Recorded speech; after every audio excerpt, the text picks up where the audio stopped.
Don't get me wrong, I'm not generally a judgmental fellow, but something that always grabs my attention, and not in a good way, is when people take a svelte, sporty-looking motorcycle and dress it down as a cruiser or a tourer, expecting it to be somehow transformed into a mile muncher. As you know, my 2018 Kawasaki Z900 RS in metallic spark black has a retro 70s sporty look.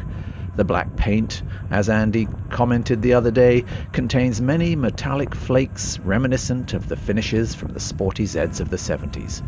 It's a sporty retro.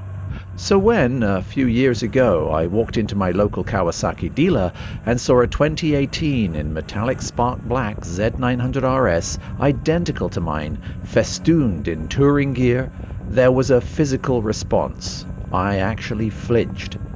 It was an assault on my aesthetic sensibility, as if looking at it somehow diminished my own RS in my own eyes. And there it was, a formerly athletic, sexy-looking Z900 RS, hamstrung, with a huge barn door plexi shield mounted with chrome accents on its bars, wing-like crash bars complete with forward-mounted highway pegs, encumbered with a plethora of yellow running lights, and leather luggage side cases with tassels. A salesman caught me at a weak moment and asked if I liked it. "I'm sorry, but what was the previous owner thinking?" I asked. Going full rabid, I frothed on. "It's a sporty retro and entirely the wrong bike for touring. It looks," I stammered, "bloody awful. Get that stuff off it, if you want to sell it." The salesman looked at me and said quietly, "It's mine, and it makes it more adaptable." Whoops. There was a long pause as I struggled to resist the temptation to contradict his claims with my truth. But rudeness is not something I like in anyone, least of all myself, and as I had already transgressed into that grey area, I flipped to something else. "Well, what are you looking at replacing it with?" And he nodded at the FJ1200, which was also for sale. I hedged. "Why did you go for the Z?" "Oh, the looks, the creamy smoothness. It's beautiful. It was love at first sight." There was a nostalgic smile, as if he was remembering. The smile of someone hauling a woman 30 years younger around at a work social, only to see his serendipitous slip-up reflected on the faces of his colleagues. "It was fun while it lasted," he said, "but it's not for me." I looked back at the Z. It was Frankenstein's daughter, and it wasn't for me either. In fact, I was struggling to think who this motorcycle was for, given its creator was orphaning it. Which brings me to this. Today's video, the Griso. Bags, metal SIBO carriers, and crash bars. Oh dear, what am I doing?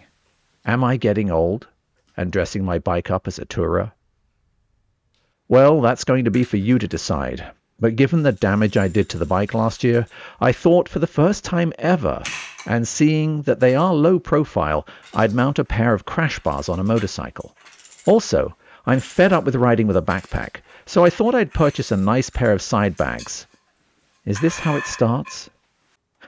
Only the Griso is an air-cooled, retro-style bike, so I thought, why not buy some Hepco and Becker SIBO mounts and add a pair of legacy side cases in medium.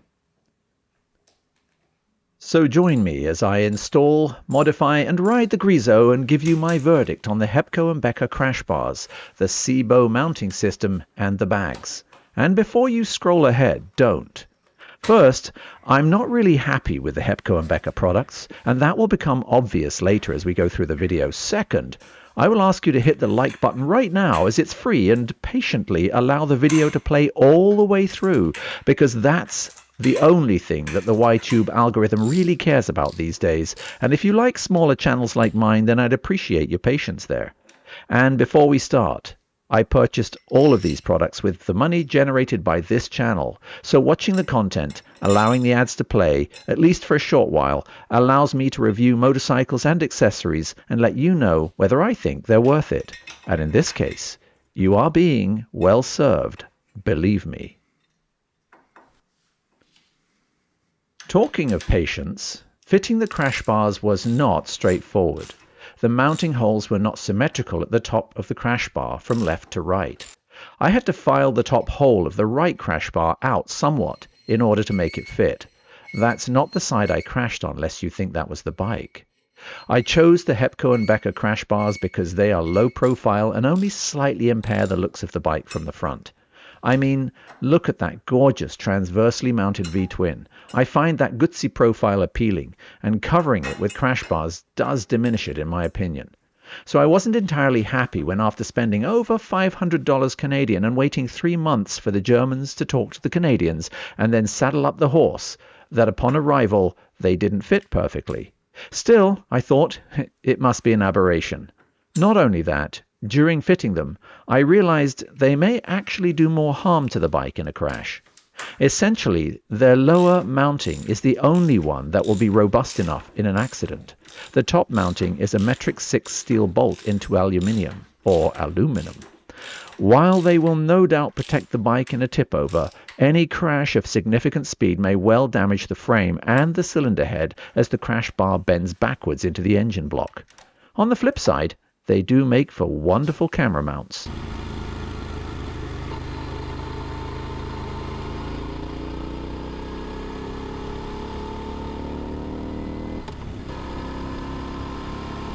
Surely then, this Hepco & Becker quality issue with the crash bars must be a one-off. I purchased the Hepco & Becker Cibo carriers because they too are low profile. The last thing I wanted on my gorgeous Griso was scaffolding. So the lockable Hepco & Becker Cibo carriers it was. They're simple to fit, and if I don't like the bags I bought, I can simply sell them and replace them with more conventional and practical Krauser side bags or some other Hepco & Becker handsome product. But upon mounting the Hepco & Becker Cibo side bag attachment system, the right Cibo hanger was not bent to the same degree as the left one, and bending it in the correct location was inaccessible, and it would get marked if I forced the issue.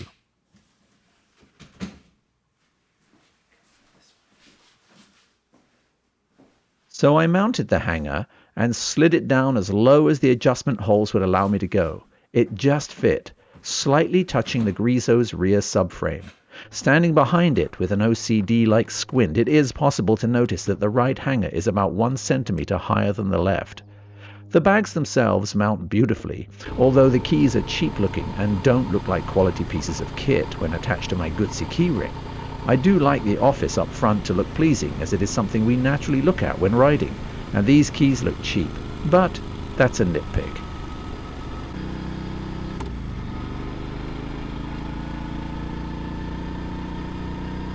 Despite Andy's assertion the other day that my side bags look Christmassy, I actually like them, and they are perfect for my camera equipment and mounting devices. Heck, I can even fit a coffee thermos in.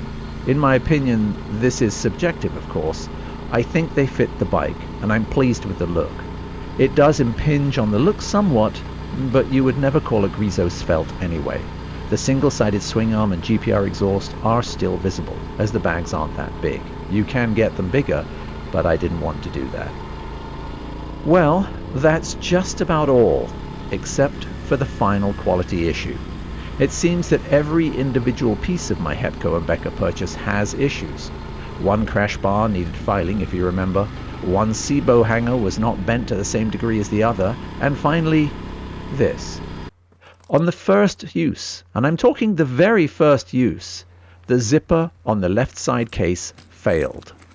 The zippers feel cheap. They don't run smoothly. They're not YKK. And this side, in particular, is a struggle to close. The left side bag is carrying only about 3 pounds of weight, if that. Not much, I'm sure you'll agree. The volume inside it is minimal, such that the bag doesn't even look full. My only assumption is the bag is defective.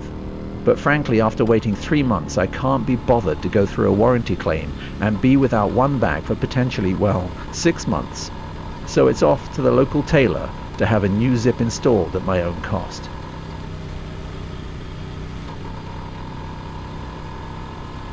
Would I recommend Hepco & Becker products?